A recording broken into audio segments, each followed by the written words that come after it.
కళ్యాణ్ గారు మోడీ గారు కలిసి పాకిస్తాన్ మీద యుద్ధం ప్రకటిస్తే ఎలా ఉంటుంది పరిస్థితి ఏంటి?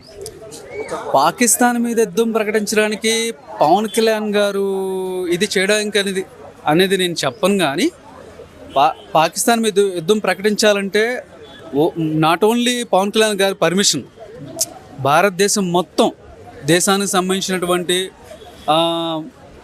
అపోజిషన్ పార్టీస్ కానీ అందరి గురించి ఆలోచించి నిర్ణయం తీసుకుంటారు. అది మనం పవన్ కళ్యాణ్ గారితోనే సంభాషించి నిర్ణయం తీసుకుంటారని మాత్రం నేను చెప్పను. అందరితో కలిసి నిర్ణయం తీసుకొని యుద్ధం చేస్తారని నా అభిప్రాయం.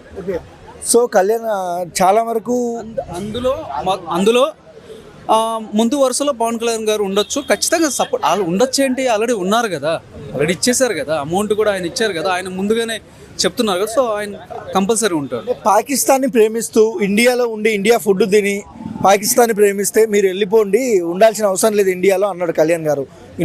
డైరెక్ట్నే చెప్పాడు. ఎలా అనిపిస్తుంది అన్న? ఆల్రెడీ మనకు ఆకులు కాలిన తర్వాత చేతులు పట్టుకుంటే ఏమి లాభం లేదని ఒక డైలాగ్ ఉంటుంది కదా. ఆల్రెడీ మనం చేసిన తప్పు ఏంటంటే, మన గవర్నమెంట్ చేసిన తప్పు ఏంటంటే, అది కాంగ్రెస్ గవర్నమెంట్ కావచ్చు, బీజేపీ గవర్నమెంట్ కావచ్చు, పాకిస్తాన్కి మనకు ఇంత వైర్యం ఉండదు కాబట్టి ప్రతి ఒక్క దాంట్లో సీరియస్గా రియాక్ట్ అయ్యి ఉండాలి.